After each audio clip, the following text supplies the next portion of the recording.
इस news channel पर जो भी वक्ता ने कहा वो उसकी अपनी राय है, जिसकी पुष्टि नेशन न्यूज इंडिया नहीं करता। धन्यवाद। विकास करना चाहता है उस व्यक्ति के समाज के विकास में रहकर तभी इनका सम्मिलित होता है। तो इसमें अगर ये संख्या अगर ज़्यादा नहीं रही तो थोड़ी चिंता की बात हो सकती है। तो हम ये चाहते हैं कि आप सब सुशिक्षित है, अच्छे लिखे पढ़े हैं, तो आपसे भी समाज में भी बहुत सारे लिखे पढ़े ऐसे लोग होते हैं, वे भी इस प्रोग्राम में शरीक होके इस प्रोग्राम को अच्छी ढंग से चलाने का अपना योगदान भी दे। या तो बौद्धिक योगदान दे, आर्थिक योगदान तो दे ही रहते, बौद्धिक योगदान भी दे। अगर आप बौद्धिक योगदान भी दिए तो भी बहुत अच्छी बात हो सकती है। जो कि अभी यहाँ जनता भी उतनी लिखी यानी उतनी साफ लिखी पढ़ी तो होंगी, लेकिन उनके ज्ञान में उनका विकास हो गया ऐसी कोई बात नहीं हो सकती। तो उनका भी विकास करने के लिए बौद्धिक योगदान होना भी बहुत जरूरी होता है। खैर, थोड़ी इन बातों को आप शरीक हो गए, इसलिए आपका सभी का शुक्रिया अदा करते हैं। इस प्रोग्राम के लिए जो सब्जेक्ट लिखे गए दिए गए हैं, ये कि वर्ण व्यवस्था और जाति प्रथा का अंत करना चाहिए, इसका अंत होना चाहिए। समान संपत्ति और ब्याज अधिकार ये भी गलत है, ये इसका भी अंत होना चाहिए, ये भी खत्म होना चाहिए। जीएसटी जो है, और जीएसटी जो सामान्य लोगों पर जीएसटी लगाई जाती है, ज़्यादा हर चीज पर जीएसटी लगाई जाती है, तो वो जीएसटी कम करके वो जीएसटी नष्ट करने के लिए एक जो अरबपति है, वो बड़े लखपति है, इन पर टैक्स लगाए, जिसके कारण देश की जो संपत्ति है, देश की संपत्ति बढ़ाई जा सकती है, और देश के जो सभी जो कुछ आर्थिक प्रोग्राम होते हैं वो भी हल हो सकते हैं, और सामान्य जनता इस टैक्स से बच सकती है।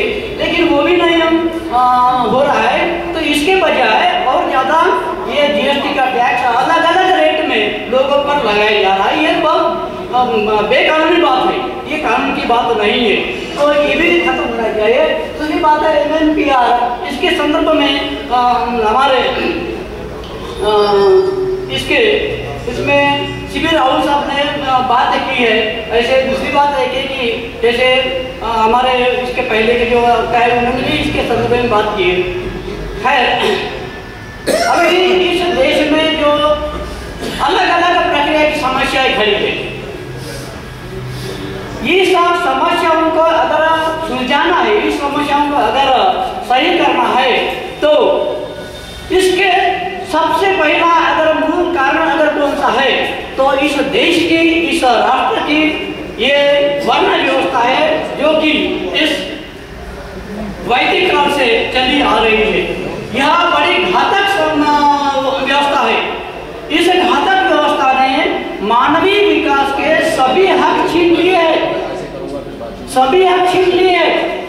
शैक्षणिक तो जैसे कि नैसर्गिक अधिकार, अगर मानव अगर निसर्ग में पैदा होता है, देश में पैदा होता है, तो मानव को हर नैसर्गिक अधिकार मिलने चाहिए, समान रूप से मिलने चाहिए। लेकिन बात क्या होती है कि कुछ लोगों को एक व्यवस्थित यानी उच्च दर्जे के समान अधिकार या उच्च दर्जे के अधिकार मिले हुए हैं, और कुछ जनता को बिल्कुल निम्न दर्जे के अधिकार भी नहीं दिए जा रहे, उनका पूरा शोषण किया जा रहा है। तो यह शोषण करना, यह मानवीय मूल्य की बात नहीं है। मानवीय मूल्य की बात बाबा साहब ने जो लिखा, संविधान लिखा है, उसमें मानवीय मूल्य की बात की है, लेकिन मानवीय मूल्य की बात करने के बावजूद भी ये सरकार उनको, सामान्य जनता को उनके नैसर्गिक अधिकार देने में यानी आगे नहीं आ रही है, हिचकी जा रही है, उनका शोषण भी कर रही है। यह बड़ी दुख की बात है, और उनको निषेध करने की बात है, होना ही चाहिए निश्चित रूप से। जो कि अगर वो समाज या मानव अगर निसर्ग रीति से अगर यह इस देश में पैदा होते, तो उनका भी अधिकार उतना है, जिनका अधिकार वो उच्च वर्णियों के जितना अधिकार बड़े लोगों का अधिकार होता है, उतना अधिकार सबका होता है।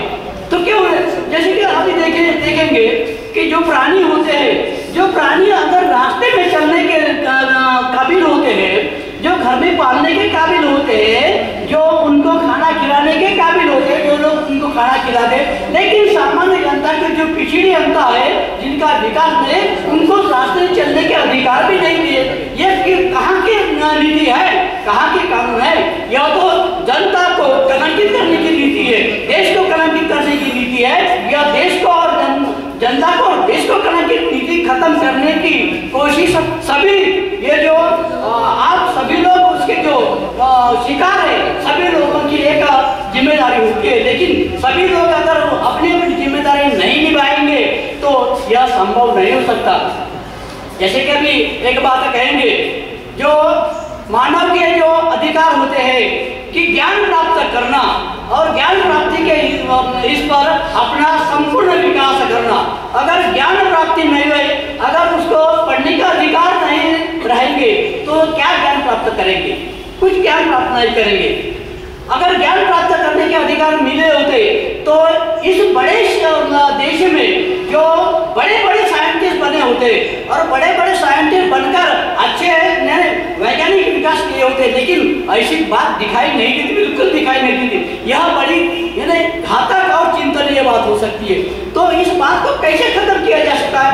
इस बात को खत्म करने के तरीके हो सकते हैं जो राष्ट्र के जो राजकारणी लोग होते, राष्ट्र के राजकारणी और समाज सुधार को अच्छे समाज सुधार के लोग होते, उनकी जिम्मेदारी होती है। वो कहाँ जिम्मेदारी निभा रहे हैं? अपनी जिम्मेदारी नहीं निभा रहे, बल्कि ये पिछड़े समाज को सब अपने पैरों के नीचे दबाने की ये सब चाल चल रही है। यह बहुत ही घातक देश के लिए घातक चाल है और इसी कारण ही देश का जो सर्वांगीण विकास होना चाहिए था उतना विकास नहीं हो रहा है। अगर विश्व में अगर देखेंगे तो बहुत देश है, उन देशों में छोटे छोटे देश जो होते हैं, अमेरिका है, रशिया है, जापान है, ये जो भारत की तुलना में अगर देखेंगे तो छोटे छोटे देश होने के बावजूद भी उनमें कितने बड़े साइंटिस्ट निर्माण हुए, क्योंकि साइंटिस्ट निर्माण होके आसमान में अपने अपने प्रयोगशालाएं भेजी है और कोई तो चांद पर और कोई तो मंगल पर भेजी है।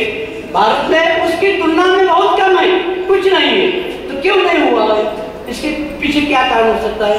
क्योंकि यहाँ की जो जनता की जो वैज्ञानिक ज्ञान प्राप्त करने के जो अधिकार होते वह छीने गए हैं। उनको वैज्ञानिक ज्ञान से पूर्णपणे अलिप्त रखे गए, जिसके कारण ही उनका वैज्ञानिक विकास नहीं हुआ, साइंटिस्ट नहीं बन सके और वैज्ञानिक विकास नहीं कर सकते। ये बड़ी दुख की बात हो सकती है। तो इसका कारण क्या हो सकता है? क्या वो समाज की नैतिक जिम्मेदारी नहीं बन सकती है? उनका विकास करने की हो सकती है, लेकिन वैसा नहीं हो सकता। दूसरी बात देखेंगे, हमारे सामने जो महिलाएं वर्ग यहाँ उपस्थित है, जिनको पढ़ने का अधिकार मिला है, वो महात्मा फुले जी ने पढ़ने का अधिकार दिया है और जिसके कारण महिलाएं एक अच्छी तरह से लिखी पढ़ी होकर यहाँ इस कार्यक्रम में सम्मिलित हुई है। तो क्या पुराने जमाने में इस प्रकार की उनका अधिकार मिले थे? नहीं मिले थे।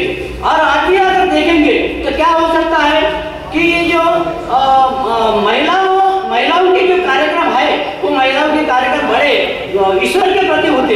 एक नागपुर की एक बात बताता हूँ, ये महीने के अंत पहले में एक नागपुर में प्रोग्राम हुआ था जिसमें 3500 महिलाओं का एक कार्यक्रम लिया गया था। और कार्यक्रम ऐसा था कि जो मनुस्मृति के गुणगान करने का कार्यक्रम लिया गया था, जिस कार्यक्रम में उच्च वर्ग की महिलाएं ने, निम्न वर्ग की महिलाएं भी वहाँ उपस्थित थी। तो 3500 अगर महिलाएं उस कार्यक्रम में उपस्थित होती है और ये मनुस्मृति का गुणगान अगर गाती है तो उसका कारण क्या हो सकता है? उनकी यानी बौद्धिक गुलामी कही जाएंगी। जी जब बौद्धिक गुलाम ने उनके पैर जकड़ रखे, उनके जो दिमाग है जकड़ रखे, उनको मानसिक गुलाम बनाए रखा है। अगर वे इस प्रकार के प्रोग्राम में सम्मिलित होते हैं और उसका मनुस्मृति का गुणगान अगर करते हैं तो इसे क्या कहेंगे? क्या ये समझ लेंगे कि महिला लिखकर होने के बावजूद, पढ़े लिखे होने के बावजूद उनके मन में इस मनुस्मृति के खिलाफ और ये सब बुरी प्रथा के खिलाफ दूजा भाव पैदा हो गया है या तो बुरे विचार पैदा हो गया, ऐसा कहेंगे? ऐसा तो नहीं हो सकता। यानी महिला अभी किसी व्यक्ति के पीछे अगर उसका विकास करना है तो समाज का विकास करना है तो उसके पीछे महिलाओं का हाथ होता है। महिला सर्वश्रेष्ठ होती है। जिसके महात्मा फुले के बारे में अगर देखेंगे, डॉक्टर बाबा साहब अम्बेडकर के बारे में अगर देखेंगे तो ये बात हो सकती है। तो अगर आप इसमें हमारे समाज में जो महिलाएं या उपस्थित है उनका ये प्राथमिक कर्तव्य होता है कि वे भी इस समाज का विकास करने हेतु वे सामने आए और अपना योगदान दे। वो अपने घर के पुरुषों के लिए अपना योगदान दे और यह जो समाज का विकास है, समाज का विकास करने के लिए अपनी भूमिका अदा करे। यह मैं कहना चाहता हूँ कि अभी सबने अपनी बातें रखने वाले बहुत सारे वक्ता है, तो यहाँ मैं अपनी बातें समाप्त करता हूँ। जय हिंद, जय संविधान, धन्यवाद। Press the bell icon on the YouTube app and never miss another update.